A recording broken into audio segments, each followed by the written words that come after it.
Hi, hello, and welcome to West Indian Wednesday. I'm ChattiNatti. If this is your first time visiting my channel, please go ahead and like, comment, and subscribe. Also, click the notification bell at the side, the little red bell, so that you'll receive a notification whenever I make a new upload. And if you've been here before, hi, hello, and welcome again, and thank you for coming back. On today's West Indian Wednesday, it's growing up West Indian, and the topic is Sunday dinner. Now, I know throughout the world, of course, many people have Sundays as the special day for family and family gatherings and a special meal. This is very true as well in the West Indies, in the Caribbean, and especially in Antigua and Barbuda, where I'm from.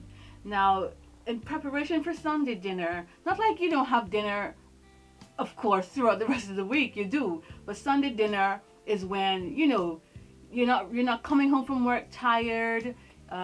Kids aren't just rushing home from school and doing all these chores and things like that. Sundays when most of the family are all together, having a relaxed time, whether they go to church or not. But Sunday is the day that sets the tone for the week, and so a lot of effort is put into Sunday dinner at most in most Caribbean homes, I would think. Some Sunday dinner preparations begin as early as Saturday night, for people who will be cooking different types of meats. Those meats would have been washed and cleaned and seasoned up from the Saturday or very early the Sunday morning before, the parents or whoever's cooking before they go to church. The meats or the fish is normally meat or chicken and things like that on a Sunday dinner. So those have been washed and cleaned and seasoned and left marinating there for for dinner that afternoon or evening, like 4, 5, 6 o'clock. That's Sunday dinner time. And in Antigua especially, a lot of us cook rice and peas for Sunday dinner. Now, when we say peas, for some people it might be beans, but most West Indians say peas. And the common one is normally, in Antigua the common one is like pigeon peas, but you can also have like black-eyed peas and red beans. But as West Indians would say, red bean peas, right? But red beans. So the peas or the beans will be soaking. In the household I grew up, it was normally pigeon peas. I'm not sure, I think Jamaicans call that gungo peas, and I'm not sure what it's called throughout the other islands, but pigeon peas is what we used. And we actually had a small garden in the back where we'd grow things like okra, sweet potatoes, corn, carrots, just a few things like that, And so one of my jobs was to pick the peas, right? Now, I don't know if anybody else can identify from the Caribbean who's ever picked peas. Well, the picking isn't so much the problem. It's the shelling of the peas where you might encounter an issue. And I used to be responsible for shelling the peas on many occasions. I'm laughing about it because I'm having flashbacks. Now, shelling the peas in preparation for the rice and peas, I used to find it almost traumatic because occasionally when you're shelling peas, you will open a pea pod that's not good, right? It's not good, and inside the peas will be rotten, or there'll be like gray or black stuff in it. It's just not good, and you'll throw that out. That is the good scenario. The bad scenario is if that particular pea or that particular pod is not good, and you open it up and a worm comes out of it. Oh my gosh, talk about screaming and panic. And if you see the size of the worm, right, it's like a little tiny worm. The ones I normally saw were like little green worms. I have no idea like what the names of them are or anything like that. It's a tiny worm. It's probably not even as big as a fingernail, but when you're like 7, 8, 9 years old, a worm is a worm. And so every Sunday or whenever I was shelling those peas, my poor heart would be going like dum, dum, dum, dum, just saying, oh my gosh, I hope there's no worms in this particular peas or stuff like that. But of course you have to shell the peas because nobody wants to have a bad pea showing up in this spoonful of rice and peas, right? In the fork full of rice and peas. So that was my job. So I'd have to shell the peas and So the mom or the aunt or the grandma, whoever will be cooking the rice and peas. And another one of my jobs was the fried plantain. You know, you have to be skilled to fry plantain, because anybody who, and I know like almost pretty much every West Indian I know eats plantain, right? And love plantain. And if you're frying plantain and you know that everybody in the house likes plantain, you better make sure you fry them properly, right? And don't burn any, because there's nothing more like that will cause more of an argument than to burn the plantains, especially if like there's not a lot to go around. You don't want to waste any, so you have to fry the plantains to become the perfect golden brown. If I'm frying plantains for myself, like up to this day, sometimes I don't mind if the edges get a little crispy because I like that crunch, but that's just me. But if I'm preparing for other people, I will just make sure that it's, you know, nice and golden brown on both sides. So you'd have the rice and peas, you'd have the plantain, and whatever the meat was. In my case, growing up, it was mostly chicken. It would be like brown stewed chicken. So the chicken would have been seasoned either from the night before or early in the morning. You know, you wash your chicken with your lime or your lemon and your vinegar, and you clean it. You make sure all the hairs or the feathers, sorry, you make sure all the feathers are plucked, you know, and the chicken looks kosher and all of that.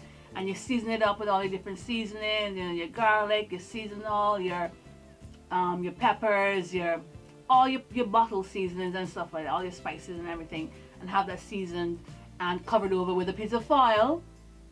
Yes, covered over with a piece of foil, and let it sit in the fridge and marinate for then when you're going to cook it. And you could do chicken a number of ways.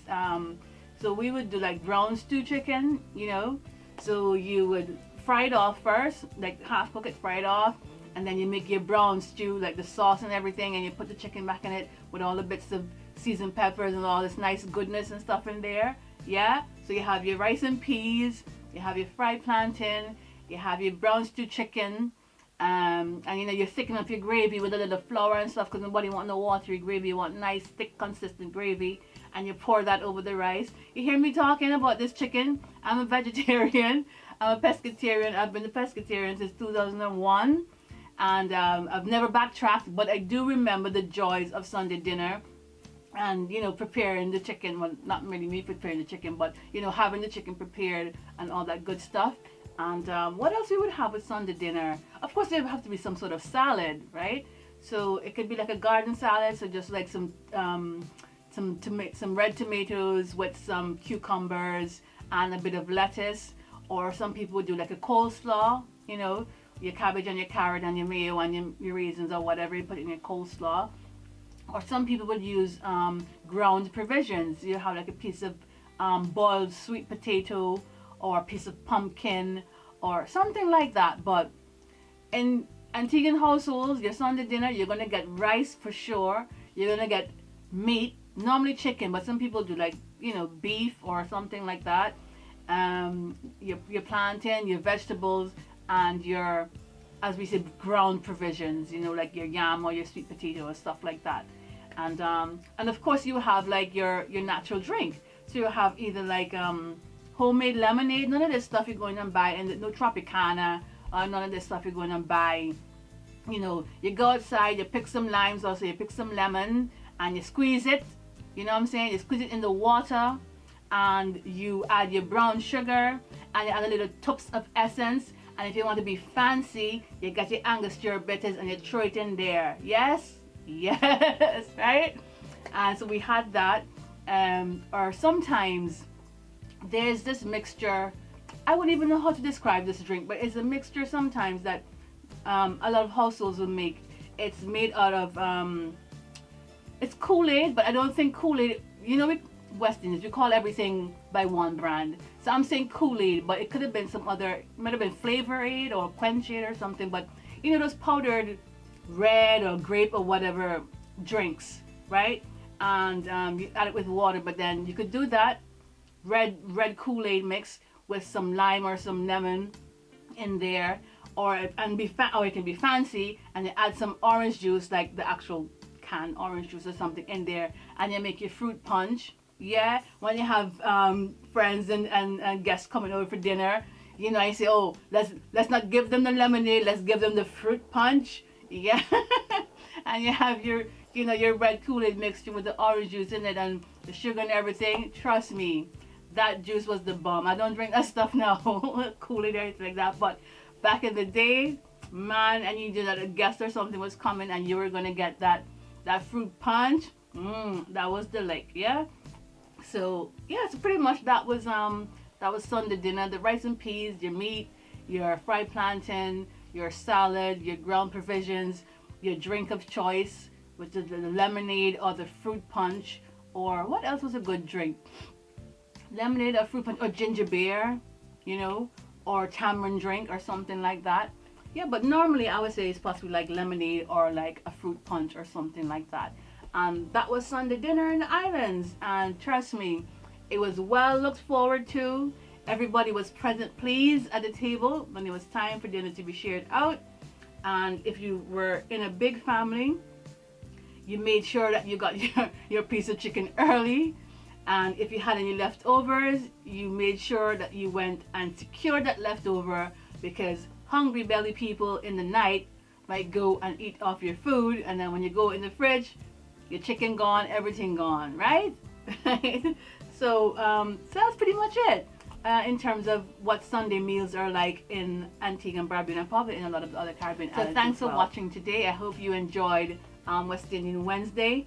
Tune in every other Wednesday for a new episode of West Indian Wednesday, and also you can catch me on Sundays on my regular vlog uploads, and also catch me on social media at ChattiNatti for Twitter, at ChattiNatti for Instagram, facebook.com/ChattiNatti, and I also have a blog on WordPress. It's ChattiNatti.wordpress.com. Thanks so much for watching, guys. See you next time. Take care and walk good.